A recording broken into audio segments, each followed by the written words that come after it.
உண்மையாகத்தான் சகோதரர்களே இருக்கிறது. அப்ப இவர்களுக்கெல்லாம் ஈரானுடைய வரலாற்று, அதாவது ஷியாக்களுடைய வரலாறு தனியா இருக்கட்டும், இந்த எந்த ஈரானை இவர்கள் ஹீரோக்களாகவும் கதாநாயகர்களாகவும் வைத்திருக்கிறார்களோ அந்த ஈரான் யெமனில் என்ன செய்தது, சிரியாவில் என்ன செய்தது, ஈராக்கில் என்ன செய்தது, லெபனானில் என்ன செய்தது? கஸாவின் குழந்தைகளை இந்த இஸ்ரேலை சார்ந்த இந்த யகூதிகள், இந்த சபிக்கப்பட்டவர்கள் தாக்கும் போது உங்களுக்கு கண்ணீர் வரவில்லையா? அல்லாஹ் வந்துச்சு. உங்களுக்கு வந்த மாதிரி எங்களுக்கு வந்தது, உங்களுக்கு வந்ததை விட அல்ஹம்துலில்லாஹ் எங்களுக்கு வந்துச்சு. ஆனா இங்கே கேள்வி, யெமனில் குழந்தைகள் அழுதார்களே, அப்போது ஏன் உங்களுக்கு கண்ணீர் வரவில்லை?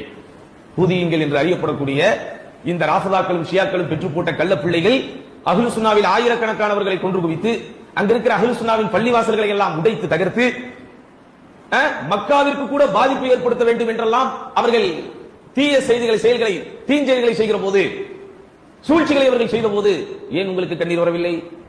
பஷார் என்ற கயவன் யாரு? அதாவது ஈரான் வந்து பஷாருக்கு உதவி செய்து சிரியாவிலே எத்தனையோ பெண்கள், குழந்தைகள் கொத்து கொத்தாக கொல்லப்பட்டார்கள்.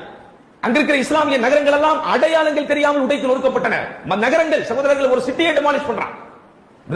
இப்ப யூபி இந்த மாதிரி இடங்கள்ல புல்டோசரை விட்டு நம்முடைய முஸ்லிம்கள் வாழக்கூடிய சில பில்டிங்களை வந்து டெமாலிஷ் பண்ணல. அப்ப நம்முடைய உள்ளங்கள் எப்படி கொதிச்சது?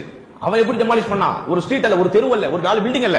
இந்த அஹ்லு சுன்னாக்கள் என்பவர்கள் கொத்தாக தனியாக ஒரு டென்சிட்டி பாப்புலேஷனாக, அடர்த்தியான மக்கள் தொகையாக எங்கே வசிக்கிறார்களோ அந்த நகரங்களையே அடித்து ஒழித்தார்கள். இது வரலாறு.